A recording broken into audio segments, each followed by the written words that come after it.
falando da psicanálise, né, apegar-se a comportamentos, sintomas físicos, fenômenos genéricos e traços de personalidade, além de poder se caracterizar um ato de preconceito, é totalmente impróprio e ineficaz para se diagnosticar uma estrutura psíquica na clínica psicanalítica. Por que eu estou falando isso aí?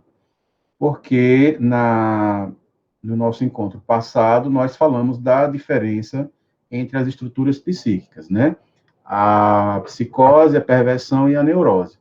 E aí, até por uma questão social, por uma questão, infelizmente, de maus hábitos, maus costumes, muita gente costuma a querer pegar fenômenos isolados, ou então traços da personalidade, ou então simples manias das pessoas, e querer enquadrar ela em uma estrutura, dizer que ela é doida, que ela é psicótica por causa disso, ou que fulano é um perverso por causa daquilo. A psicanálise não se apega a essas coisas aparentes.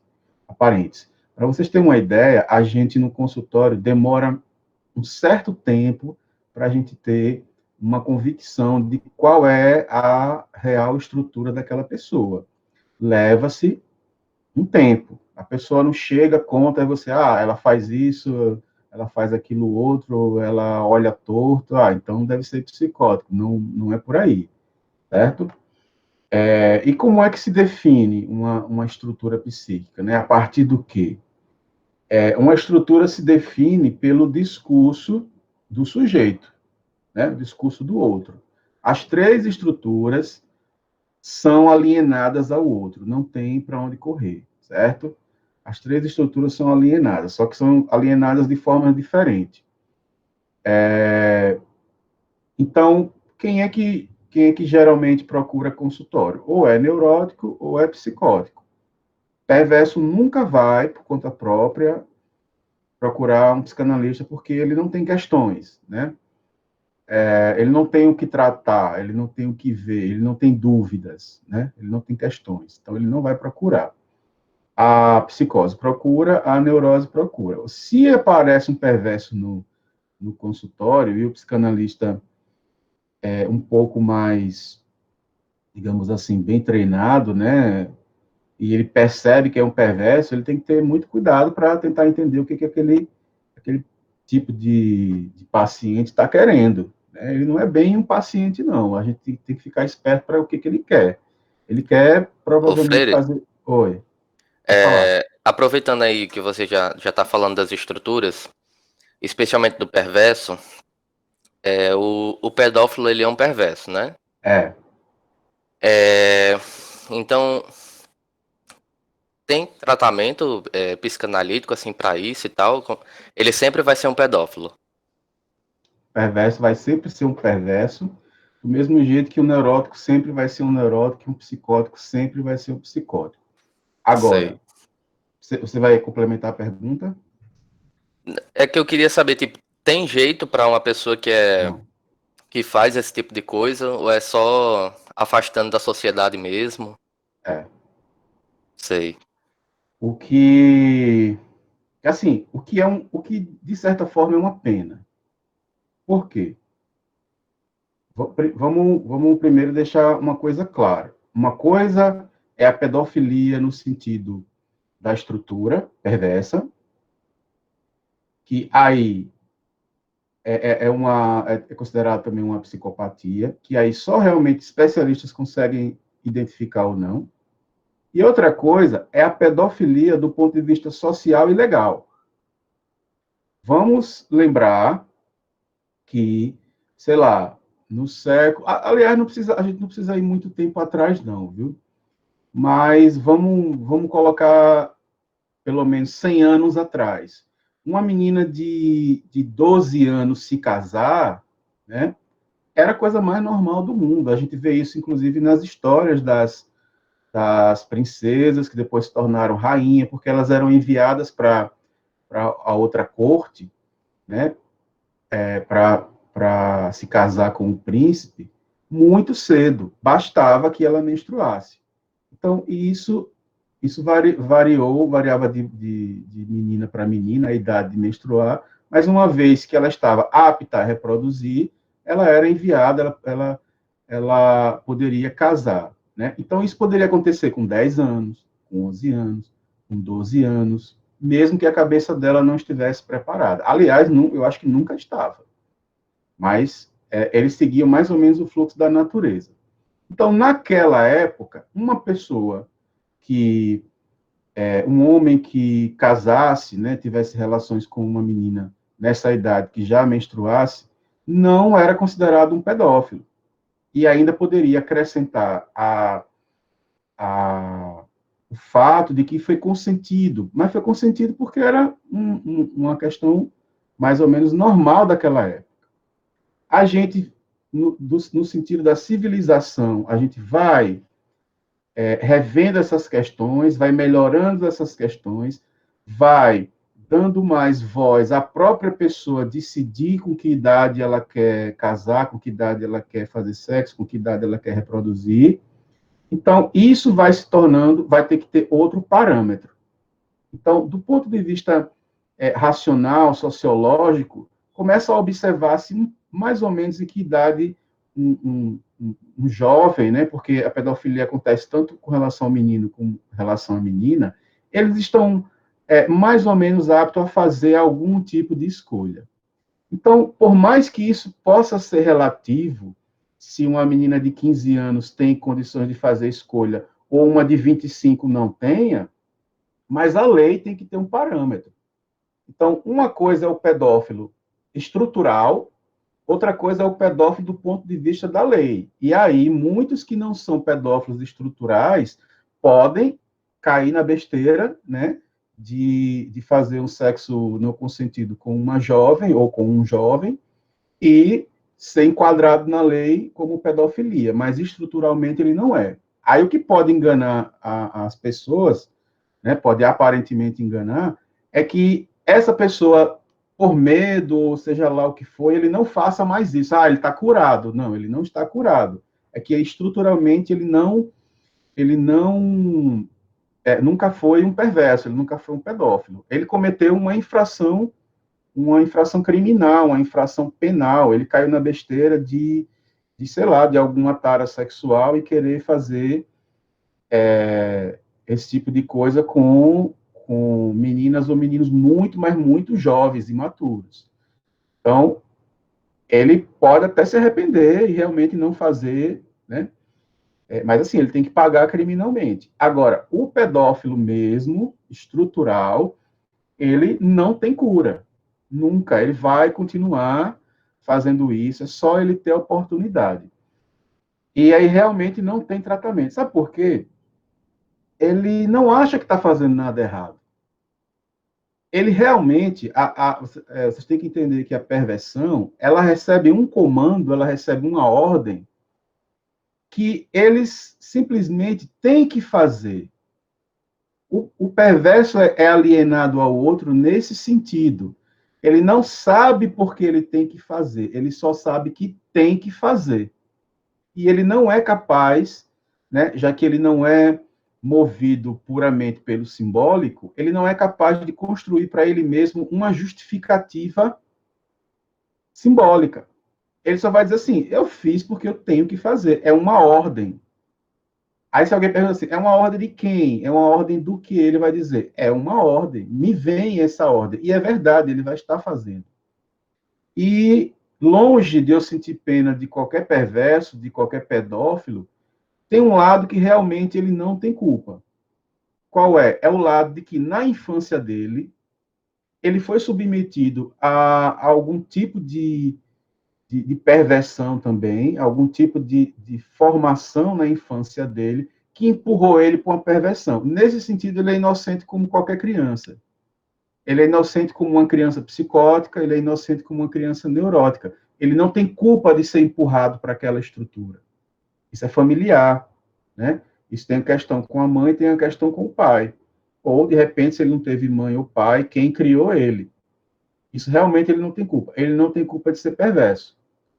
Aí a gente vai entrar numa questão que é muito mais, né, sociológica, muito mais do direito, assim, tudo bem, eu não tenho culpa se ele é perverso. Agora, eu sou obrigado a aguentar a perversão dele? Não. Aí é uma questão social. A sociedade tem que se proteger disso.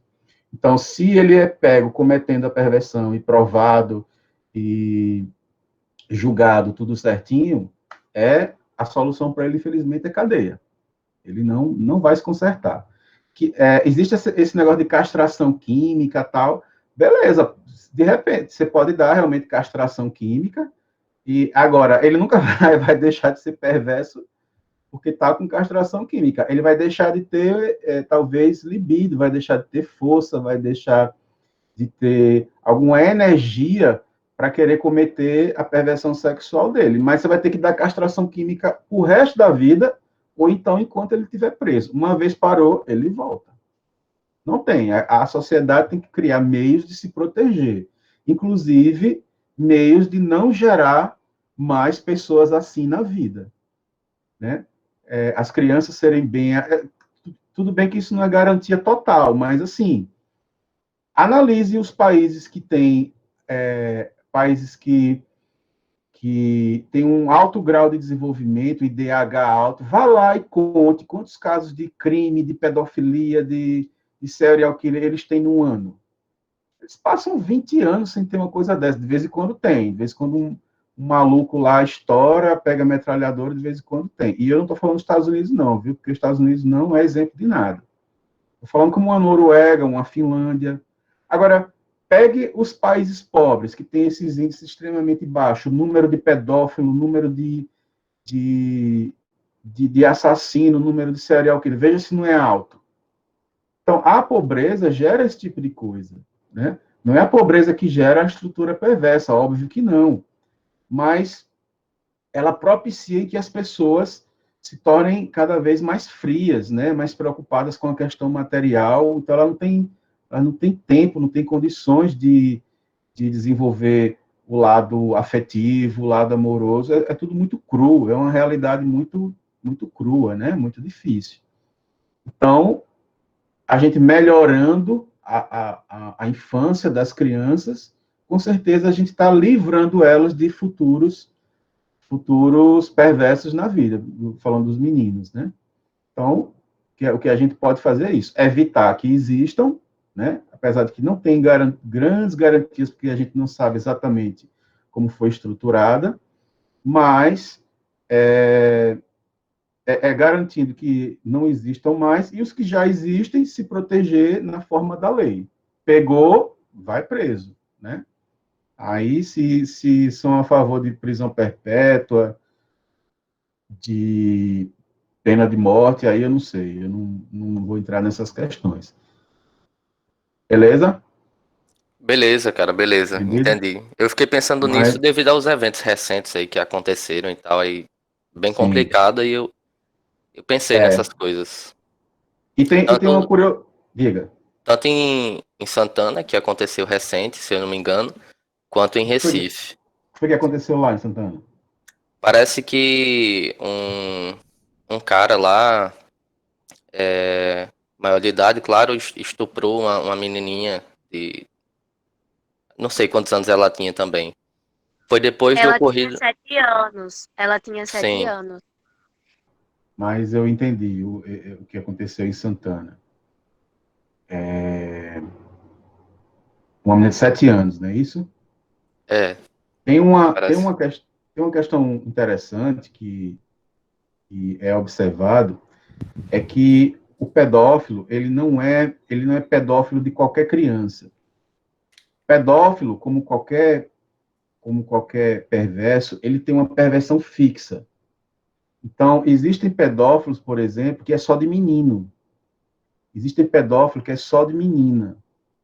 E existe pedófilo que é só de menino, né, bebezinho, ou menina bebezinho. Eles têm essa particularidade, né? Então, tem pedófilo que é de criança um pouco mais velha, né? Um Ô, pouquinho Frei, de 7 anos, de 10 anos. Tem pedófilo até que pode ir para 12 anos, mas passou muito disso, que perdeu a característica infantil, eles já não se interessam mais.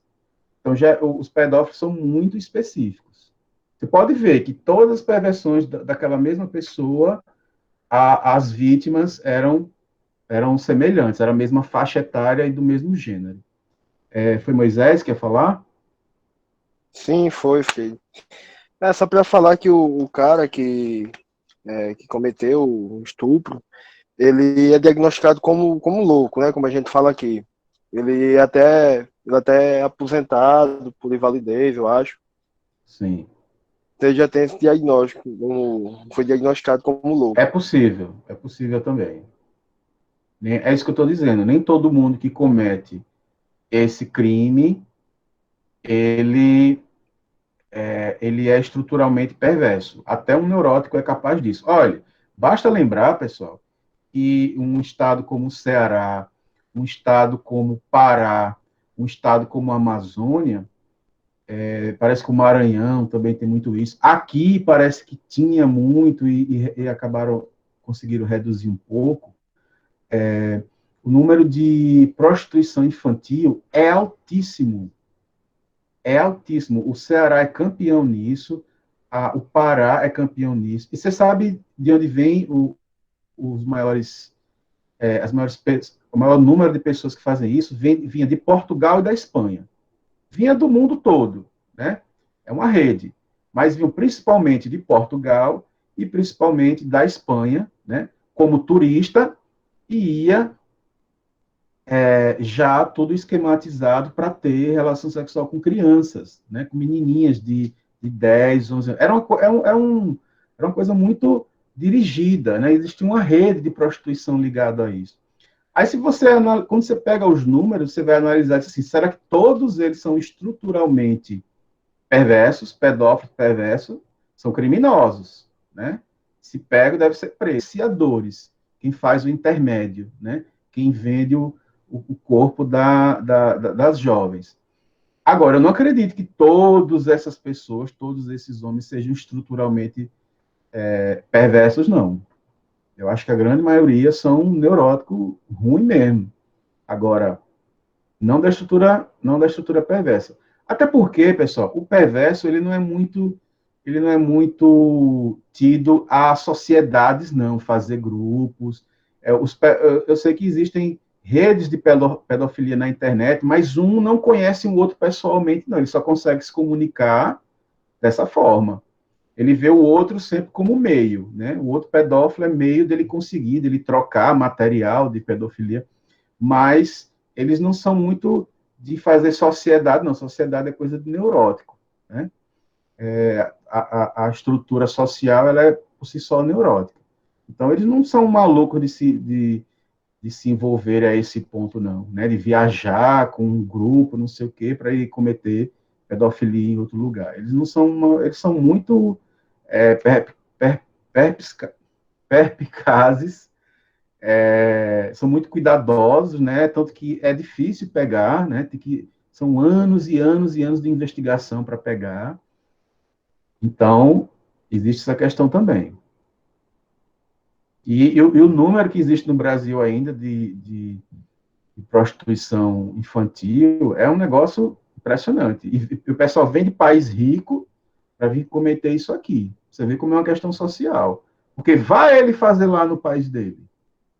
Primeiro que ele praticamente não consegue, não existe, isso aí é fruto da pobreza, né? Lá não tem essa pobreza para gerar essa necessidade das meninas serem empurradas a vender o corpo, a alugar o corpo. E se acontecer, ele sabe que o negócio é duro se pegarem ele lá. Então ele sai de lá para vir cometer crime aqui. O Freire, Hum. uma vez eu vi no Fantástico que na África as crianças, as meninas com 12 anos, 13 anos, algumas precisam até de cirurgias de reconstrução vaginal, pelo fato dos pais venderem o corpo de suas filhas logo cedo. Sim. Desde cedo. Mas não precisa ir longe não, viu? Precisa ir na África não. Aqui no Brasil acontece muito esse caso dessa menina que teve que fazer o aborto nela. Isso em certos lugares, hoje em dia até pode ser menos, mas certos lugares era uma realidade comum. A menina colocou um pouquinho de corpo, a mãe já empurrava. Eu estou dizendo isso que eu já vi, pessoal. Né? Eu também fui criado em um interior, lá de Sergipe, e eu vi isso naquela época. Hoje em dia eu não sei, né? Até porque eu não estou lá. Mas naquela época tinha isso. Né? A mãe, por extrema pobreza e por outras questões também, né? Morais, empurra a menina para a prostituição. Ah, você já está com o corpo aí, você já tem que ajudar em casa. Então, assim, infelizmente, para eles é uma realidade do tipo, você não já terminou o seu curso, vai começar a trabalhar. Né? É uma tristeza. Por isso que, quando a gente elimina, a gente tenta eliminar a pobreza de um lugar, a gente elimina, ao mesmo tempo, vários problemas de várias naturezas. Né?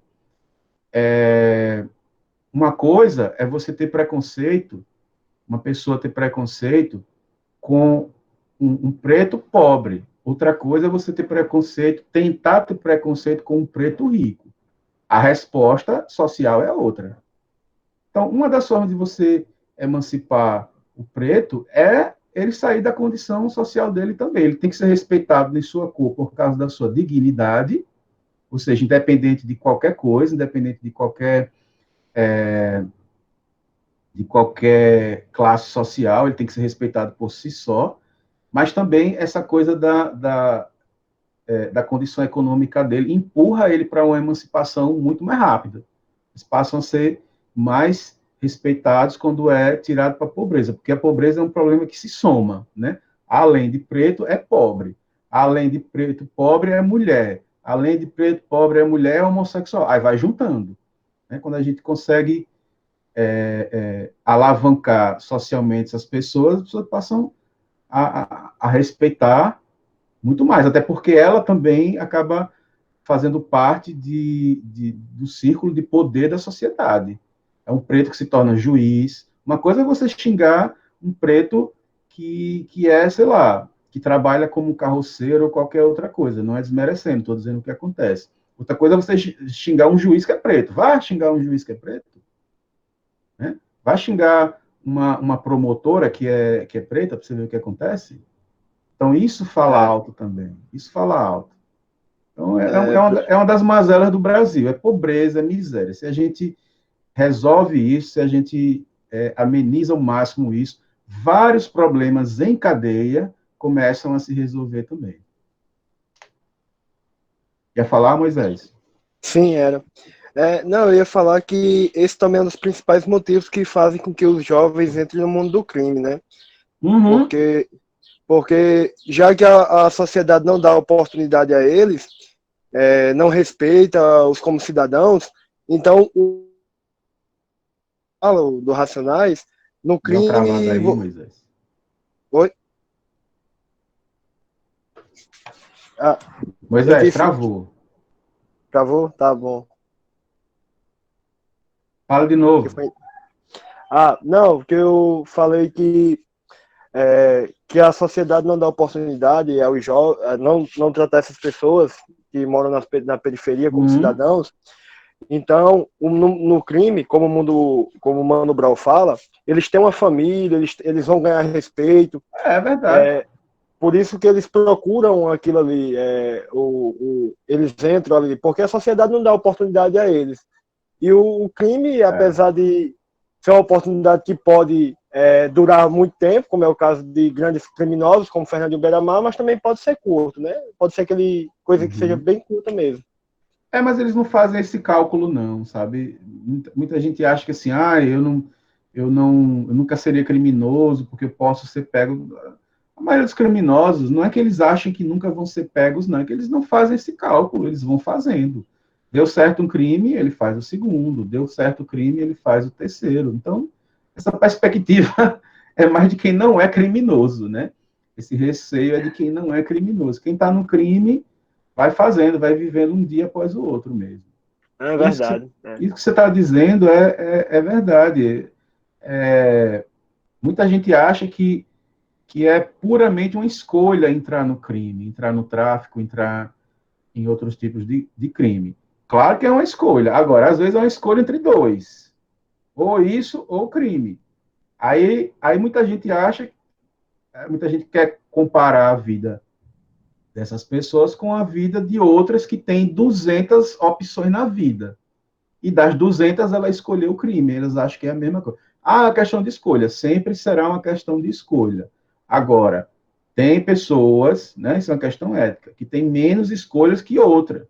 Ou seja, entre 50 e 50, a probabilidade dela entrar no crime é muito maior do que uma pessoa que tem 200 opções na vida e escolhe entrar no crime. Ela não precisava entrar no crime, mas ela escolheu. Eu acho que esse caso é bem pior. Quando a gente pega pessoas de classe média ou de classe rica que teriam tido todas as condições para estudar, né, pelo menos as condições materiais estavam dadas. Essas pessoas não. É muito raro. Né? E mesmo assim, a maioria não entra no crime. Seja lá qual for o motivo. Só rapidinho. Ela saiu, o nome dela? Ela estava aqui agora, que estava falando com o nome dela. Karen. Foi aqui, apareceu que saiu. Karen saiu. Tá bom. Então vamos continuar, pessoal. Então eu estava dizendo, né, que uma estrutura ela se define pelo discurso do sujeito, né? Discurso do outro. Então, assim, a gente tem que ouvir o paciente, ouvir muito, mas muito, às vezes nas entrelinhas para identificar uma estrutura. Um sujeito, aí é o que praticamente que eu estava falando há pouco, um sujeito não muda de uma estrutura psíquica para outra, né? Elas são determinantes. Define lá na infância qual vai ser a estrutura do sujeito e acabou. Elisa disse que ela teve imprevisto, certo, Elisa? Tomara que ela possa voltar, né? Se você estiver falando com ela, diga assim que ela puder, ela volte. Então, um sujeito não muda de uma estrutura para outra, certo? Síndromes e transtornos não são estruturas. Cuidado para vocês não confundirem, né? As tão famosas síndromes, síndrome disso, síndrome daquilo, ou então transtorno disso e transtorno daquilo, com a estrutura psíquica. Você pode ter um neurótico que tem síndrome disso, síndrome daquilo, transtorno disso, transtorno daquilo. Geralmente as síndromes são permanentes. Existem terapia, tratamento, mas geralmente elas são permanentes. Os transtornos não, elas têm uma característica de ser uma coisa que pode ser uma coisa transitória. A pessoa está com um transtorno, né? E ela pode se curar. Oi. Pode falar. É porque eu não entendi direito, sabe? Eu estava vendo a respeito, né, sobre aquela ativista, Greta Thunberg. Aí eu descobri que eu acho que ela tem um tipo de autismo, acho que é... Tem. Outra síndrome, acho que é Asperger. Eu queria saber como é isso. Eu não entendo muito. Minha esposa entende. Quando assim, as características, né? Eu sei um pouquinho do que eu já vi ela falando. E do que eu lembro, eles têm como praticamente toda forma de autismo, né? Do espectro autista, que é chamado. Eles têm dificuldade para um monte de coisa que seria muito comum para outras crianças, mas eles têm uma super inteligência muito focada em uma determinada coisa, não é isso, amor? O Asperger? Ele quando dá para... Quando ele sempre vai ser muito bom em uma coisa, e ele não consegue ter atenção nas outras. Ele tem um problema sério de atenção com relação ao mundo à sua volta, mas naquilo ele vai ser praticamente um gênio. Não é isso? O que eu sei é um pouco disso. Inteligência superior à média numa área restrita. Geralmente é música, matemática. Olha, Kátia falou aqui, é uma inteligência, em geral, muito acima da média, agora, nenhuma coisa. Né? Eles podem ser um gênio da matemática, pode ser um gênio da música, um gênio na geografia, enfim. Mas nas outras... Messi, que é um gênio do... Messi, ela lembrou de Messi aqui, né? É a mesma estrutura dela, da Greta. Beleza? Beleza, Então, obrigada. Você falou isso porque é uma síndrome. Não seria uma síndrome, Asper? Não, é um transtorno. É um transtorno? Síndrome tem característica física. Eu confundo esse negócio. Inclusive, quando as pessoas falam em síndrome de pânico, para mim não é síndrome. É errado, é transtorno de pânico. Porque muda, né? Passa.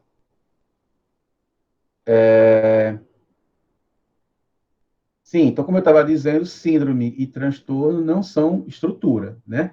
E, em geral, não faz parte do vocabulário psicanalítico, faz parte do vocabulário psiquiátrico e da psicologia, né? E outras ciências também acabam usando, a pedagogia, a própria pedagogia faz uso desses termos, né, de transtorno e síndrome, mas não é da psicanálise. Então, você nunca vai encontrar, né, da psicanálise assim, é um transtorno neurótico. Não existe, ele é neurótico. Agora, ele pode estar tendo sintomas, né? São sintomas diversos. Então, a gente não dá para julgar pelo sintoma. A gente tem que ir analisar do ponto de vista da estrutura. Tem certas coisas que se esperam de uma estrutura. Tem certas coisas que se esperam de outra estrutura e não pode esperar da outra. Dê um exemplo. A gente pode esperar, em algum momento da vida de um psicótico, que ele vá surtar. Espera-se que ele não surte nunca, mas é muito difícil o psicótico não surtar. E aí, na esquizofrenia, eles surtam muito cedo, às vezes começa já na infância, na adolescência, os primeiros surtos, né? E na paranoia, que é um tipo de psicose, geralmente eles surtam mais tarde. Geralmente, pode acontecer, mas em geral eles surtam mais tarde. Às vezes surtam até já em idade, quando eles têm idade, né? Quando já são maduros ou idosos, já de casos assim. Mas é muito difícil um psicótico não surtar. Agora, você não vai esperar um surto de um neurótico nunca. O neurótico nunca vai surtar. Ele pode até enlouquecer, ele pode debandar, ele pode ficar maluco, beleza, mas surtar mesmo, romper com a realidade, ele não vai nunca. Não faz parte da estrutura neurótica. Assim como, por exemplo, é muito difícil você esperar que um neurótico suporte fazer uma transformação no seu corpo, por exemplo, um homem neurótico fazer uma mudança de sexo, né?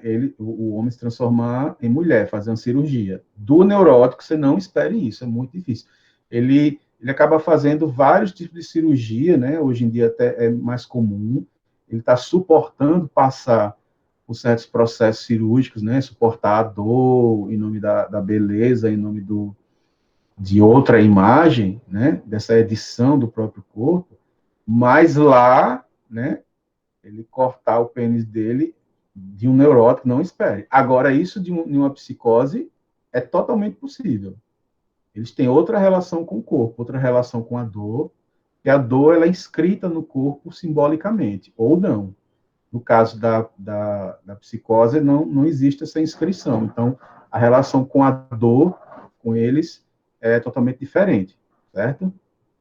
Então, não faz parte do vocabulário da psicanálise falar de síndrome ou de transtorno, certo? Isso é bem da psicologia, da psiquiatria e de outras ciências. Tudo bem até aí? Bom, finalmente, o complexo de Édipo, né? O complexo de Édipo vem da famosa tragédia de Édipo Rei, né? Escrita por Sófocles. É uma história, né? Eu acredito que todos vocês já devem ter ouvido falar. Quem foi meu aluno de... Deixa eu ver que ano que eu falo. Eu acho que é no primeiro ano ou é no segundo, não lembro. No segundo ano. Agora eu lembrei. No segundo ano eu falo sobre a tragédia de Édipo Rei, né? Quando eu falo na questão da tragédia, né? Na ética. para os gregos, o que significava a tragédia. Então, a maioria de vocês já deve ter ouvido falar daquela história entre Édipo, Jocasta e Laio, né? Que Édipo já nasce com um destino dele, né? Pronto, que era necessariamente, obrigatoriamente, matar o pai e casar com a mãe. Ele podia fazer o que fosse na vida dele, que o destino dele era esse: matar o pai e casar com a mãe. Essa história chamou, né, quando Freud começou a ouvir os pacientes e perceber que existia uma historinha aí dos meninos que na infância odiavam os pais, ou na infância e na vida adulta, mas é mais no sentido de que isso é um complexo infantil, é um complexo da infância trazido para a vida adulta, né? Em que eles odiavam o pai, tinham pensamentos negativos com relação ao pai, né? Um certo ódio, mas tinha uma paixão louca pela mãe. Então, Freud lembrou, né, dessa história de Sófocles e achou interessante e batizou justamente esse complexo infantil, né, junto com a castração, que é outro complexo infantil, de complexo de Édipo.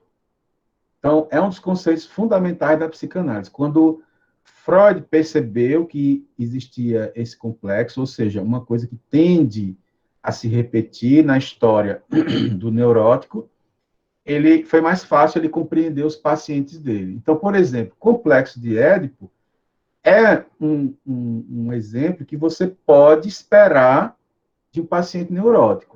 O paciente neurótico começa a falar, você vê que na fala dele aparece pai, mãe, essa relação complicada com um ou com o outro, uma hora ama demais, uma hora odeia demais, tem esse triângulo aí, esse triângulo paternal.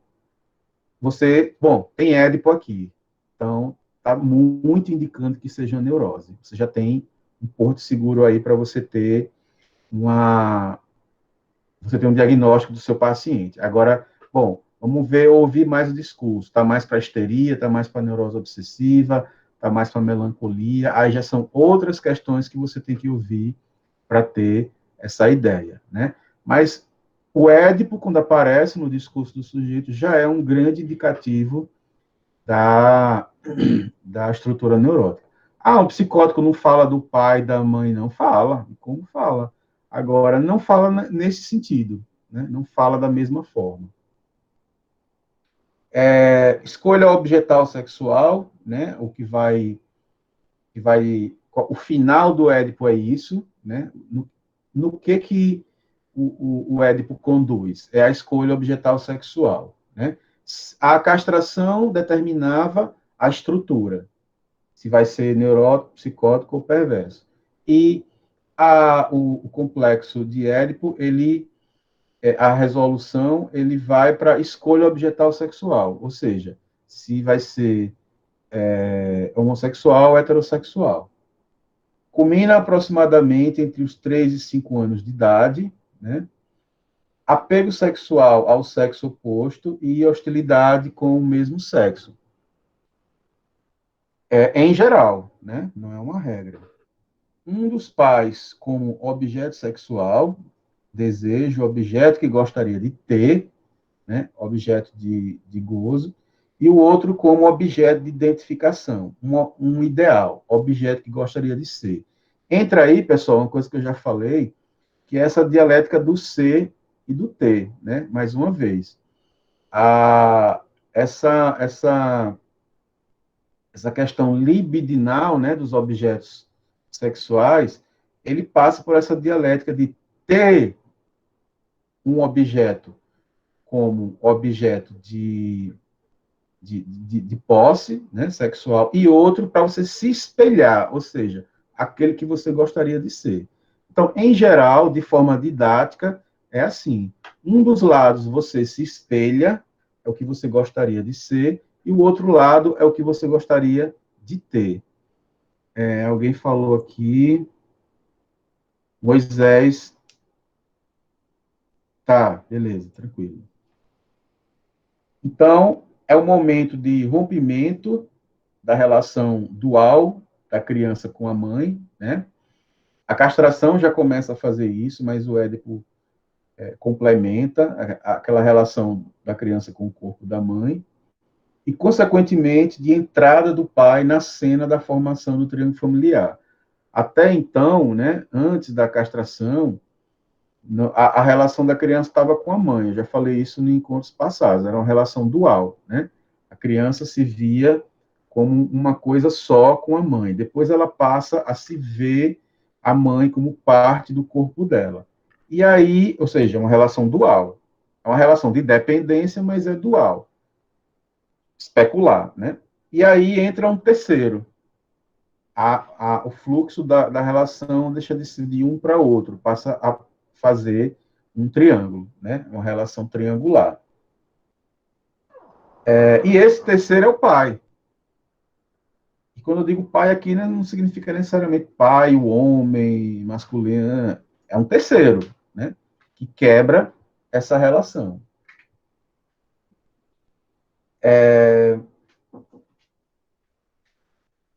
Ingresso da criança na ordem simbólica. Isso também a gente falou em encontros passados.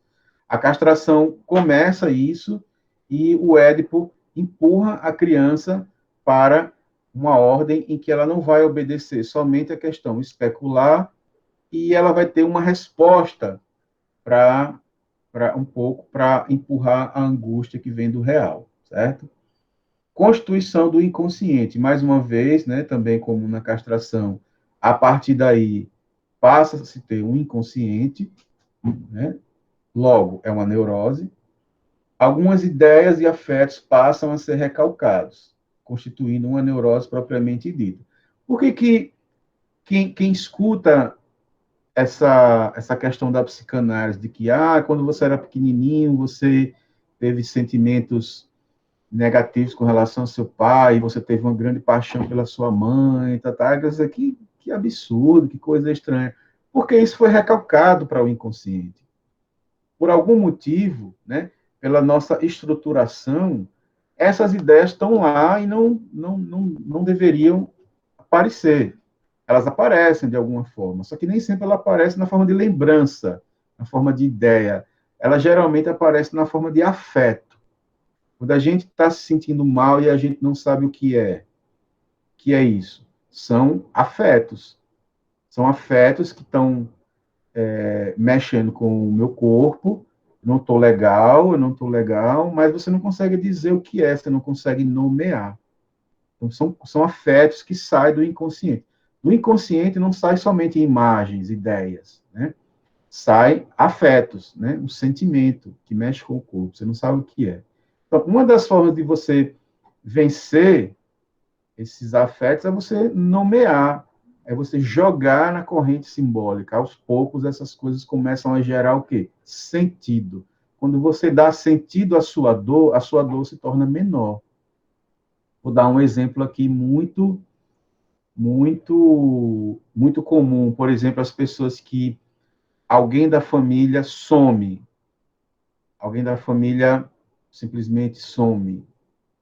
A pessoa não sabe se está vivo, se está morta, né? As pessoas, quando somem, a família, geralmente a mãe ou a esposa, eles passam por fases. A primeira fase é a fase da esperança. Ele acredita que a pessoa vai voltar. E se apega àquilo. É uma forma de não sofrer. É que está querendo dar um sentido ao sumiço da pessoa. A pessoa pensa em 1000 coisas. Tudo bem, pode ter acontecido, podem ter matado ela, ela pode ter ido porque ela quis, ela começa a dar explicações. Essas explicações são sentidos. Mas se ela se apega a um que é o retorno, a esperança do retorno. Aí vai passando o tempo, essa própria pessoa, ela até aceita que ela esteja morta. Já é outro sentido. Ela não está sentindo menos dor do que ela sentia antes, mas já é outro estágio da dor. Ela já gera outro sentido. Ela aceita que ela esteja morta, mas ela gostaria de ter a certeza que ela está morta e pelo menos enterrar o corpo dessa pessoa. E aí o tempo vai passando, isso não acontece, vai gerando mais angústia, e aí tem vários desfechos, né? Anos depois ela pode ter essa certeza. Então, enterrar um ente querido, tem muito isso de você fechar, de você nomear o seu luto, né? Você dá sentido àquilo que não tinha sentido, que é o sumiço de uma pessoa. Então, a corrente simbólica, né, ela serve para isso, para a gente tentar nomear a dor. O simbolismo, tanto ele aplaca um pouco a dor, ele empurra, como, quando não é possível, ele pelo menos envolve a dor, ele nomeia a dor. É como se fosse uma proteção, uma capa protetora. O simbólico humano é a nossa capa protetora. Eu sei que isso pode parecer bobagem, mas quando a gente fala muito do nosso sofrimento, a gente se sente mais aliviado, né? É como se a gente estivesse colocando para fora com palavras. O que estava dentro da gente, a gente não sabe o que é, então a gente tenta, né, simbolicamente dar sentido a essa dor. Com certeza ela se torna menor. Elisa falou, uma vez quando eu era criança, bebezinha, eu chamei minha mãe de feia. Mas acho que foi porque eu tinha voltado da casa da namorada do meu pai. Não sei. Bom, tem a ver com Édipo. Tem a ver com Édipo isso, né, Elisa? Mas exatamente o que, eu não sei. Mas foi uma percepção infantil, né? Que você teve. Com certeza tem a ver com Édipo.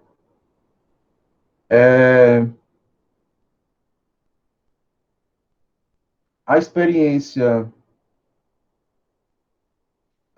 do Édipo não é igual para o menino e para a menina, né? Para variar. A castração não era, vocês lembram, né? Tinha momentos que eram iguais, mas tinha momentos diferentes. Existe o Édipo invertido, né? Mudança radical do estatuto do objeto pai.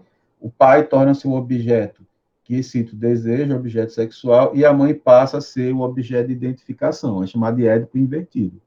Aí pode dizer, professor, é o homossexual? Né? A mãe era o objeto de desejo e o pai é objeto de identificação, e, didaticamente falando, isso se inverte. O pai passa a ser objeto de desejo e a mãe objeto de identificação, certo?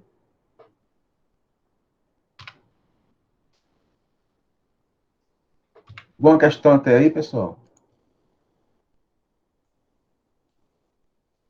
Tô tentando passar aqui, tá indo.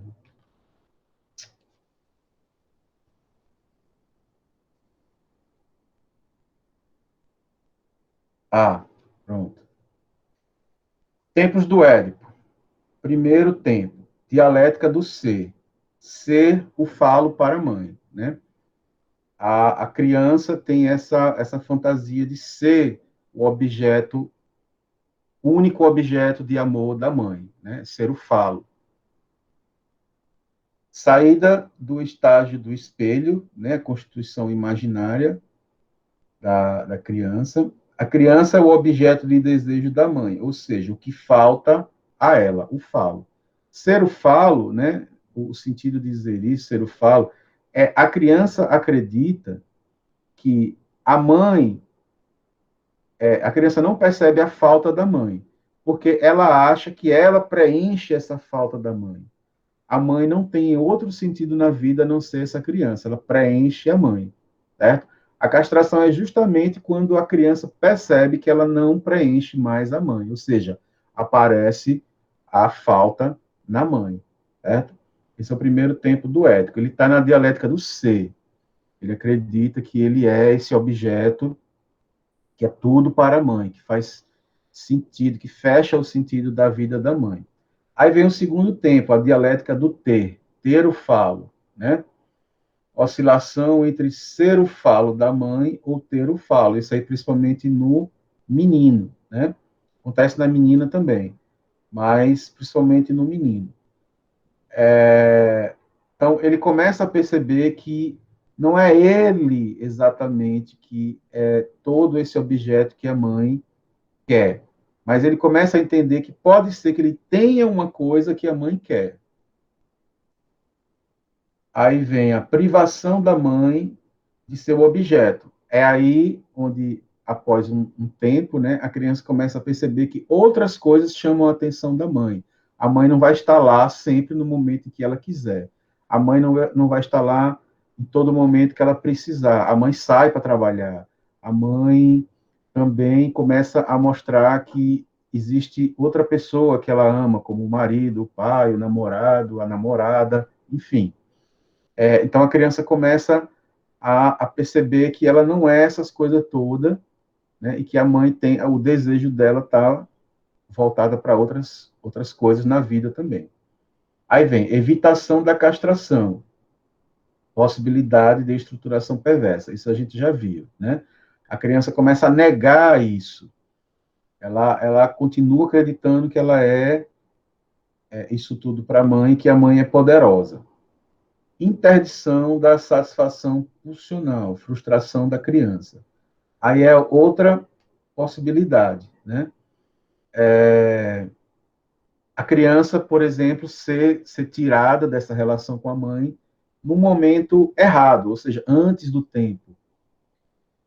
Esse corte sempre vai existir, mas às vezes esse corte é feito cedo demais. Então a criança fica privada da mãe, né, dessa relação. Isso gera consequências na estrutura. Às vezes daí aparece uma melancolia. Pai castrador, pai real, aquele que goza do corpo da mãe, né? Então começa a aparecer o terceiro, que a criança percebe que tem alguém que também faz proveito, também chama a atenção dessa mãe, e depois introdução do registro da castração pela intrusão paterna, né? Quando percebe que esse outro é o pai, né, teoricamente, há uma espécie de entrada da lei na criança. Eu até escrevi, não sei se vocês leram, um texto ontem falando sobre essa questão da lei, né, a lei simbólica, a diferença entre uma lei nua, eu chamei de lei nua, mas eu queria ter chamado de lei real, só que essa palavra real poderia não ser muito bem compreendida, mas eu estava falando isso. Ou é uma lei muito crua, ou é uma lei simbólica, ou seja, uma lei que pode ser intermediada. O pai ele é aquele que é capaz, ou não, mas se não for ele, não é ninguém, de introjetar a lei na criança. Ela entender que existe limites. Lei nada mais é do que isso, pessoal, limites. A lei sempre vem para limitar o ser humano, fazer com que ele entenda que ele não pode tudo, que ele não pode ter um prazer indefinido ou indefinidamente na vida dele, que o mundo não está a seu serviço, né? Que o mundo não te pertence. A lei vem para barrar isso aí. E aí é passado pelo pai, porque é o pai que tira essa relação, digamos assim, incestuosa da criança com a mãe, né? Que é normal, totalmente normal. Mas é o pai que vem para tirar, ou deveria tirar, a criança dessa relação com a mãe.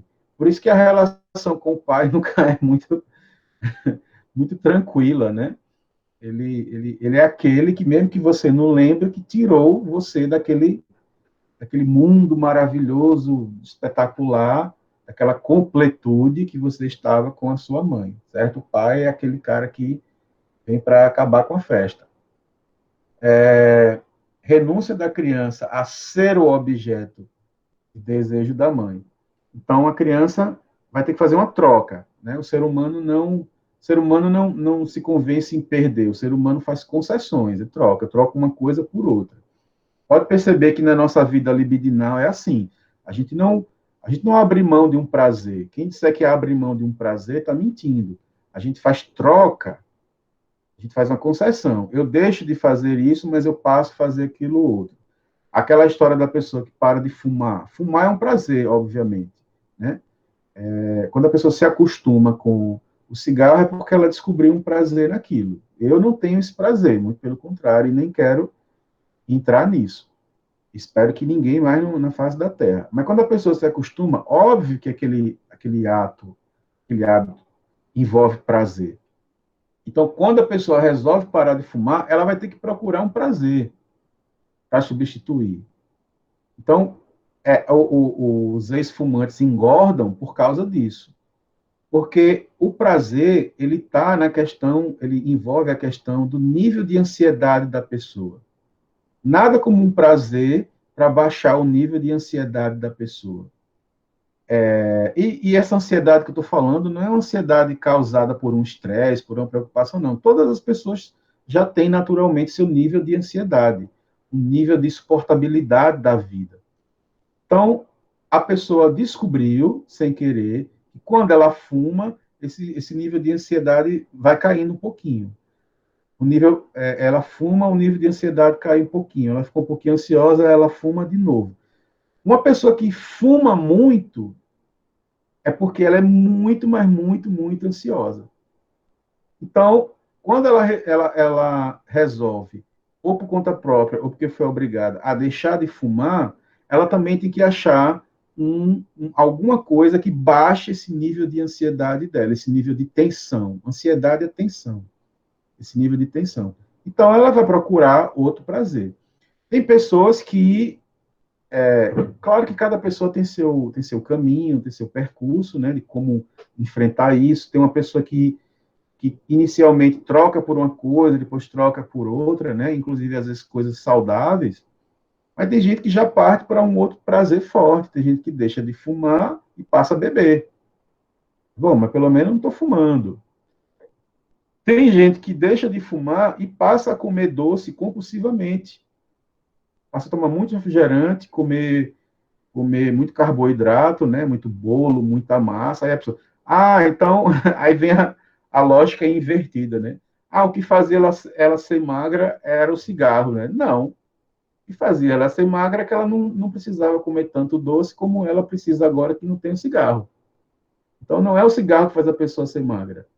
É ela parar de fumar e passar a comer doce que faz ela ser gorda. Então, geralmente, as pessoas, quando param de fumar, engordam, né? Engordam bastante, porque ela tem que achar um nível de prazer muito parecido com o que ela tinha com o cigarro. E tem gente que passa por isso, aí, agora eu engordei, agora vem outro problema. Aí tem gente que se vicia em fazer exercício físico, né? Que bom. Aí aos pouquinhos vai lá. Aí há quem consegue fazer essa passagem e há quem não, porque o exercício físico é bem verdade que ele também produz serotonina na pessoa, né? Eu já experimentei, digamos assim, doses bem homeopáticas disso. Você sente um bem-estar. Não, isso aí não é conversa de quem é viciado em academia. Tá? É verdade. Além da questão especular, ou seja, quando você se olha no espelho, você começa a se achar mais bonito, começa a se admirar. Poxa, ó, meu músculo está aparecendo, agora eu vou ficar legal com as gatinhas e tal. Né? E as meninas, tô bonito, tô bonita e agora vou arranjar um namorado ou uma namorada mais facilmente. É verdade, isso é um ganho secundário. Mas é verdade mesmo que quando a gente se acostuma, entra no hábito de fazer um exercício físico, nas primeiras semanas é uma porcaria, né? Você tem toda a chance de abandonar ali. É quando você entra no ritmo de verdade, você passa esse momento, o corpo responde com uma serotonina, endorfina, um monte de coisa que realmente começa a gerar prazer na pessoa. É verdade. É porque você tem que passar pelo limiar das primeiras semanas, que as sensações não são boas. Né? O cansaço físico, a dor muscular, é tudo de ruim. Uma vez que você vai superando isso aí, o corpo começa a produzir endorfinas e realmente a sensação é de prazer. Então a pessoa estava no cigarro, aí trocou por uma coisa de prazer, que é comer, aí não deu muito certo também, começou a ter outros problemas, trocou por uma coisa que dá prazer. E aí ela pode ir mudando esse prazer? Pode. O que ela não vai fazer é abandonar o prazer, certo? É como a criança que eu estou falando aqui em questão. A criança não vai abandonar, ela não vai renunciar essa relação com a mãe por nada, né? Ela vai deixar de ser o falo para ter o falo. Ela vai conservar alguma coisa para investir no futuro em outras relações, né? Isso é bem complexo, né? Bom, e aí vem o confronto com a lei paterna, que é uma coisa que eu também já falei. O neurótico, ele vai passar a vida toda dele tendo problemas com a lei, né? Desobedece uma lei aqui, questiona uma lei ali, porque ele tem essa marca do passado de que a lei entrou, né? Mas nunca entra de forma muito amigável, né? Não entrou porque ele aceitou, né? Foi essa lei que rompeu essa relação com a mãe. Aí, olha, o perverso não tem isso, por incrível que pareça. O perverso não tem problema nenhum com, com as leis, né, as leis comuns da sociedade. Por isso que o perverso é sempre alguém fora de qualquer suspeita, porque o perverso não vai estar preocupado em. Ele não vai questionar porque existe semáforo, ele não vai questionar porque existe multa de trânsito, ele não vai questionar se é certo ou não fazer aborto. Ele não está nem aí para essas questões, ele não entra nessa.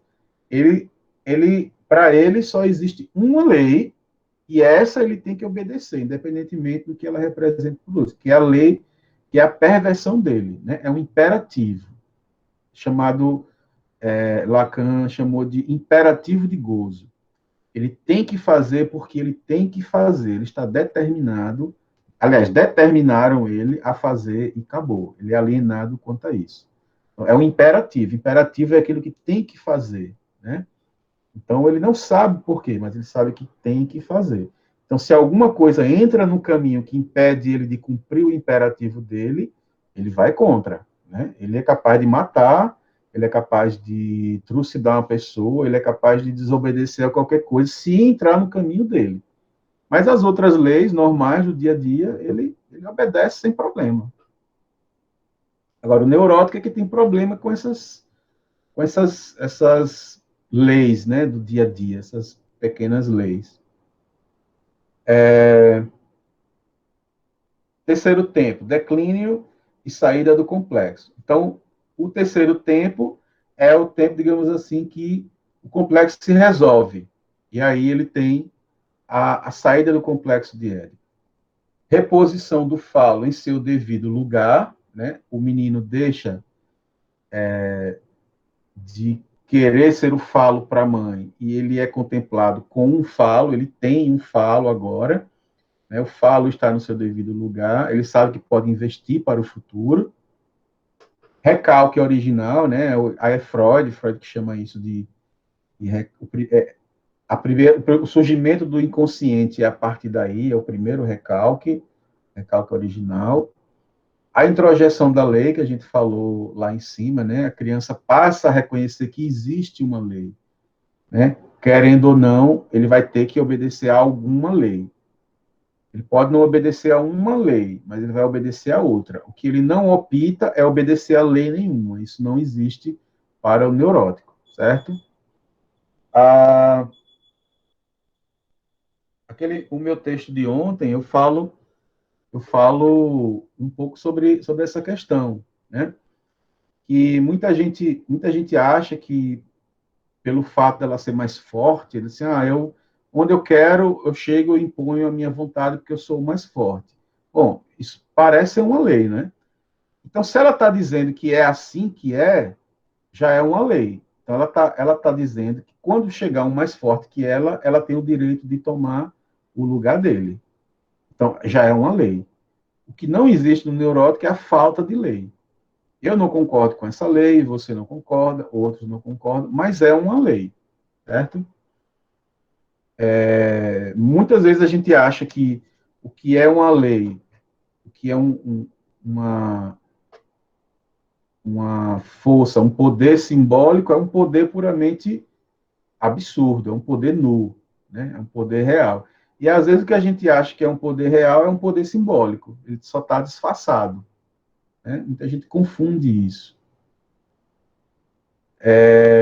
Aí finalmente vem a metáfora paterna, né? A metáfora paterna é essa questão, é a questão, né, que fica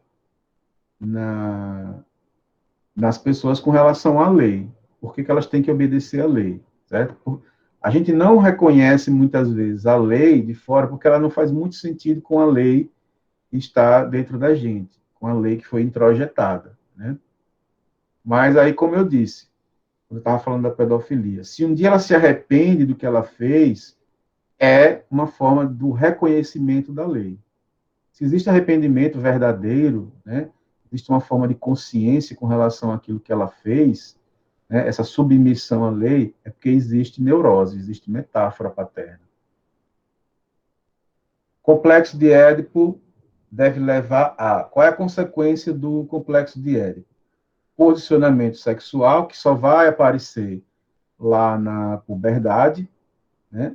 É claro que imaginariamente, depois daí, o menino tem, digamos assim, comportamentos de menino em geral, e as meninas passam a ter comportamentos de menina, mas isso é muito complicado porque o comportamento de menino ou de menina, ele é social, ele depende de lugar para lugar, tem coisas que são aceitas, tem coisas que não são aceitas, tem coisas em que época eram aceitas, hoje não é aceito mais e vice-versa, né? Agora, o momento em que realmente o menino e a menina é cobrado sobre um posicionamento, porque tem a ver com a reprodução, né, é a puberdade. Então, é na puberdade que isso volta com tudo. A criança passa, é interessante isso do ponto de vista da pedagogia, porque a criança passa por essa loucura toda aí de castração, Édipo ao mesmo tempo, está ali burbilhando, aí vem o inconsciente, é tudo recalcado, aí ela passa por um tempo de paz, relativa paz, que é exatamente esse tempo em que ela está na escola, esse momento que ela entra na escola. Então, se ela não tivesse aquela paz, né, do inconsciente, de jogar certas coisas para o inconsciente, ela não ia conseguir aprender, a cabeça dela era um turbilhão de coisa. Então, é esse momento que há o desenvolvimento escolar da criança. Quando chega na adolescência, né, na puberdade, isso retorna um pouco, por isso que a adolescência é complicada. A adolescência é complicada por N motivos. Um deles é esse, é que o adolescente ele é chamado a se posicionar no mundo. Ele não é, ele sabe, ele tem a consciência que ele não é mais aquela criança, né? Ele não é mais aquele ser que pode se esconder atrás do nome infância, né? Ele é chamado a se posicionar. E um desses chamamentos é o chamamento da sua posição sexual. Em algumas sociedades existem mais cobranças com relação a isso do que outras, porque isso é importante para a própria constituição daquele grupo social. Aquele grupo social depende do seu posicionamento. Eu já vi um exemplo em uma tribo indígena aqui do Brasil, em que quando a menina tem a primeira menstruação dela, ela é guardada em uma oca lá, ela fica lá, né, numa oca escura, fica resguardada lá, as mulheres da tribo ficam lá rezando nela, ela passa um certo período. E depois ela sai, e existe um ritual para mostrar a toda a tribo que ela já é um membro daquela sociedade pronta a reproduzir outros membros para a sociedade. Então, veja o peso simbólico que tem nisso, né? Tem uma coisa biológica, ela não sabe quando é que a primeira menstruação pode vir, mas quando veio, eles têm uma questão social, sociológica, de deixar ela, de mostrar a todos que ela está pronta. Olha, a partir de agora ela já pode reproduzir e terá filhos para a tribo, não para ela. E o rapaz tem a mesma coisa. Eu não sei o que pode acontecer de visível que aconteça com o rapaz, mas ele também só é considerado apto a reproduzir naquele grupo quando ele passa por certas provas. Ele tem que ser testado, né, para ser aceito enquanto homem, né, não enquanto criança mais. Você pode até dizer assim, numa comunidade como essa, então não existe adolescência. Não, não existe. Ou é um ou é outro. Ele passou por aquele estágio, ele está apto a ser considerado um homem da tribo, não mais uma criança. Então, sei lá, isso varia de tribo para tribo. Nessa, eu vi que ele tinha tarefas, né? Não sei quantas tarefas. Uma era caçar não sei o quê, outra era lutar com não sei quem e ganhar, né? passou por tudo isso, pronto, ele também é uma pessoa da tribo apta a reproduzir, ele passou para outro estágio. Então, assim, de uma forma ou de outra, seja qual for a sociedade, o jovem, né, o adolescente, ele é chamado a se posicionar na sociedade. A questão é que a nossa sociedade, ela muda muito rapidamente. Então, o adolescente normalmente já fica perdido, e numa sociedade em que esses rituais de passagem não estão claros, ele fica mais perdido ainda. Eu ainda alcancei, quando eu estava ficando adolescente, que os homens diziam muita besteira. Você já fez isso, você já fez aquilo, você já pediu a autorização a seu pai para fazer a barba. Olha que coisa naquela época. Eram rituais de passagem. No dia que eu não precisasse mais pedir a autorização, é porque eu já era homem. Então, tinha muito isso. Existiam rituais que o homem entendia que estava deixando de ser criança, estava se tornando homem. Esses rituais, praticamente hoje, não existem mais. É muito difícil de você identificar. Então, o adolescente fica perdido no mundo, porque é normal da fase dele, né? Uma questão psicológica mesmo, né? Essa coisa de estar entre dois mundos. Ele fica perdido porque ele é chamado a se posicionar como adulto, que ele ainda não é, e existe essa cobrança do posicionamento sexual com relação aos adolescentes também. Eu não preciso nem dizer, isso pode ter acontecido com vocês, que há, né, a depender da família, uma cobrança muito grande se o adolescente já está namorando ou não. Os pais ficam preocupados, já está namorando, né? Tem umas mães que fazem isso, né, até para controlar os filhos, né, principalmente as meninas, dizer assim, olha, você não está na hora de namorar, não, você não pode. Mas, no fundo, é porque ela quer saber. Ela quer tirar alguma dúvida que, porventura, ela possa ter. Será que meu filho é homossexual? Será que não é? Será que meu filho pode estar se arriscando na rua, pode estar engravidando alguém ou ficando grávida na rua? Então, existe essa cobrança a esse posicionamento com relação à sexualidade do adolescente, certo? Isso aí é comum. Já acabando, pessoal. Lisa colocou que nem quando as tias perguntam na ceia de Natal e na hora de... Pronto, é isso que eu acabei de falar, Elisa, exatamente. É essa fase que o adolescente, ele essa pergunta é uma pergunta, assim, é uma pergunta que você tem que entender o que está por trás dela. E aí, os namoradinhos, não sei o quê, é meio tipo assim, e aí, você já se interessa por namoro, ou você já deixou de ser criança? Não é maldade, não é maldade de ninguém, não é maldade das tias, né? Mas é uma pergunta que quer dizer outra. Ele está dizendo assim, e aí, você já se interessa por essas coisas? Você já deixou de ser criança? Né? Aí varia de pessoa para pessoa. Manuel, quer falar? Sim, sim. Então quer dizer que essa parte simbólica, se a gente tivesse mais rituais, se ficasse mais claro para o adolescente, essa fase da vida seria mais fácil de ser enfrentada? Tipo, como você disse que o simbólico ele ajuda muito o neurótico. Então, Isso. se a gente usasse mais dele, usasse mais rituais para simbolizar essas coisas, seria Olha, mais fácil de passar por isso? sim, acredito que sim. Existe uma discussão muito grande tanto na antropologia, principalmente na antropologia, em que na sociologia também, em que o que caracteriza uma grande marca da sociedade ocidental é justamente a perda de sentido sentido social. As coisas na sociedade começam a virar pura repetição sem sentido, né? Se você pergunta para um adolescente assim, por que seu maior... Algum adolescente, estou falando aqui de forma hipotética, por que seu maior sonho é ir para a Disney? Ele pode até ter realmente uma coisa simbólica muito forte com relação à Disney. Porque minha mãe, quando era criança, me prometeu. Ela pode ter. Mas você vai ver que a grande maioria é uma mera repetição. é uma mera repetição social. Ela faz porque os outros fizeram. Fazer uma coisa porque os outros fizeram não tem sentido nenhum, pelo menos para você. Pode ter feito para o primeiro, mas para o segundo que repetiu, o terceiro, fez porque os outros estão fazendo. Então, há uma discussão muito grande na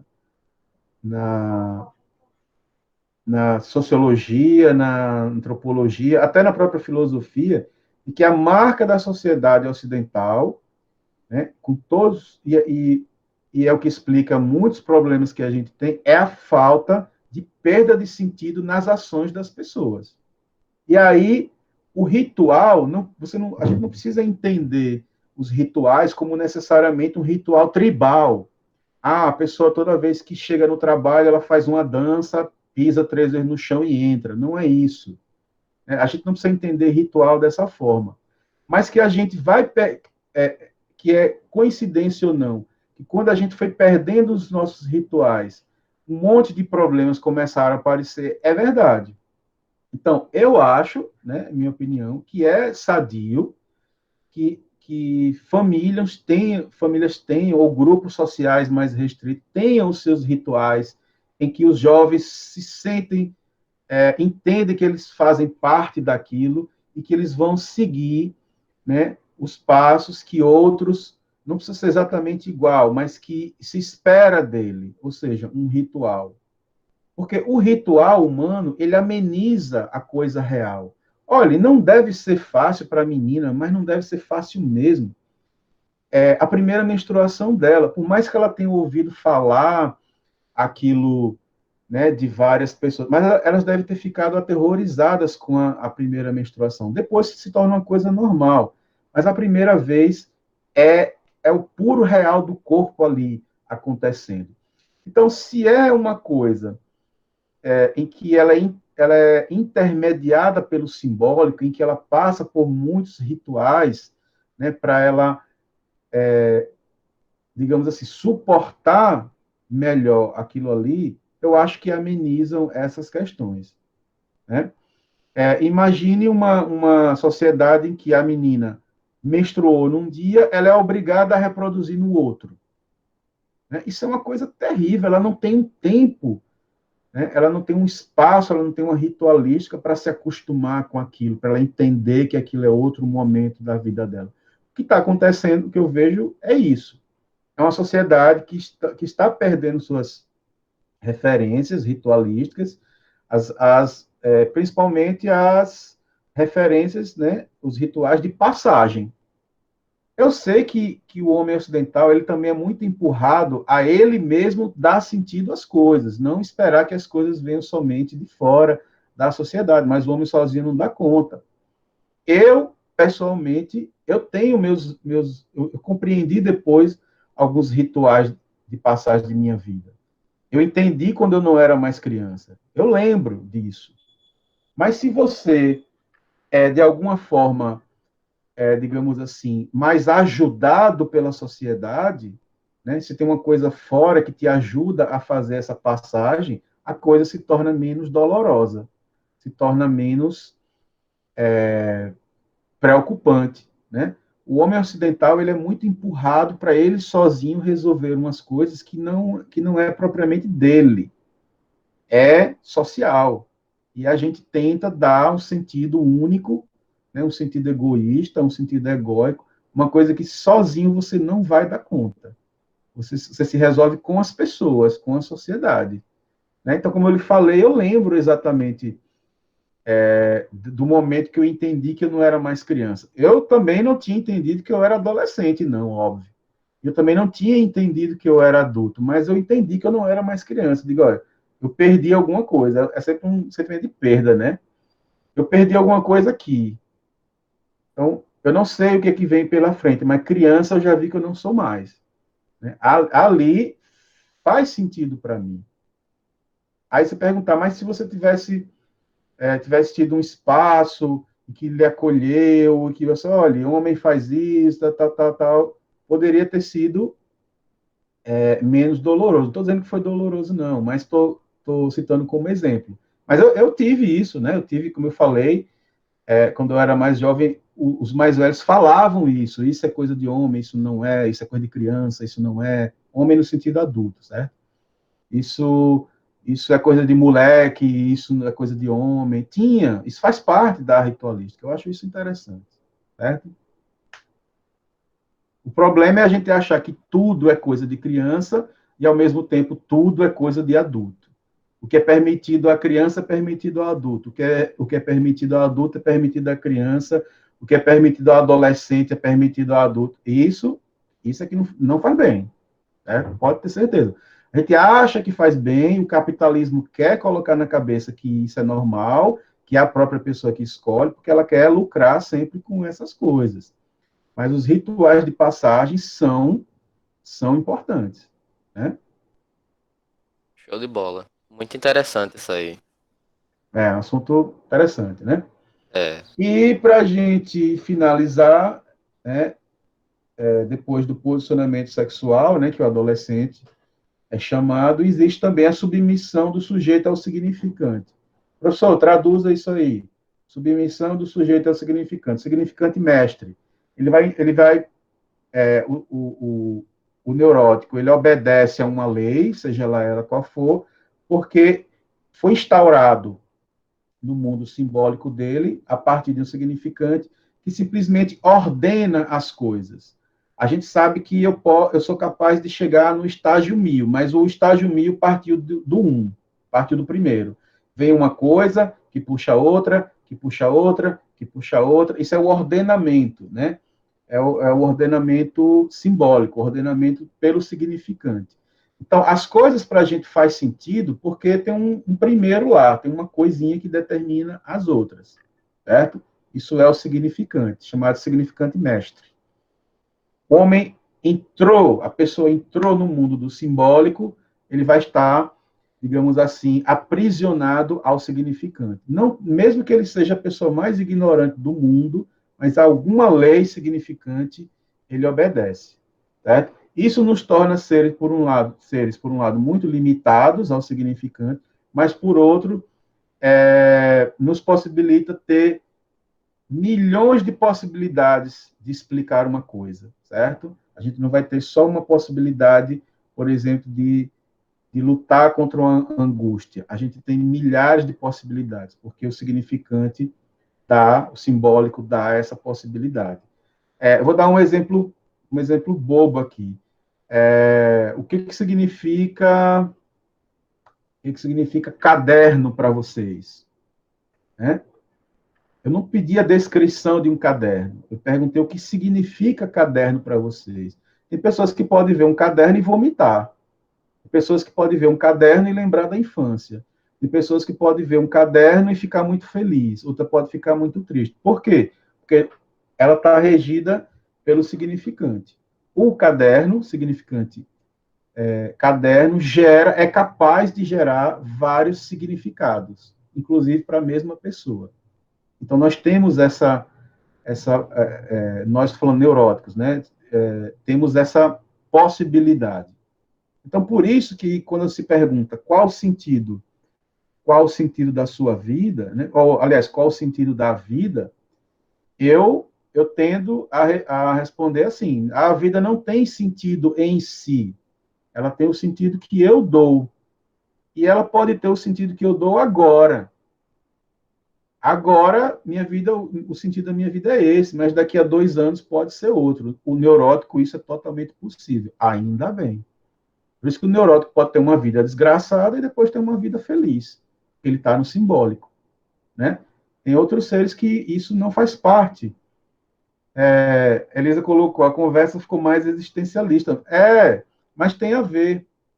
Tem a ver, Elisa.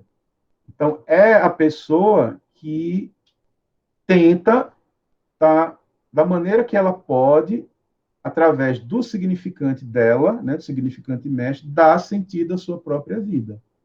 E aí, quando a gente tem um amigo, que o amigo está mal, às vezes a gente fala isso até por uma repetição, mas é verdade, assim, está ruim hoje, mas amanhã pode ficar melhor. Claro que pode. Pode ficar pior também? Pode. Mas vamos ser otimistas, porque o simbólico permite isso. permite você ter uma sacada que você não teve ontem, né? Amanhã você ter essa sacada. Caramba, por que eu não percebi isso? Aí o sentido, ó, muda. O sentido não muda sempre assim de uma hora para outra. Ele é uma construção, né? Construção simbólica. Mas que isso é possível, é. Às vezes você vem se batendo com um problema, aquele problema te incomodou por 3 anos, de repente o problema foi resolvido. Você nem sabe como. Alguma coisa lá no simbólico começou a encaixar e fazer sentido, certo? Então, o neurótico, digamos assim, ele é um privilegiado porque justamente ele está submetido ao significante, né? A cadeia significante. Significante gera o quê? Significados, certo? A possibilidade de gerar significados. Tem isso na psicose? Não. Tem isso na perversão? Não. Beleza? Vamos ficar por aqui hoje?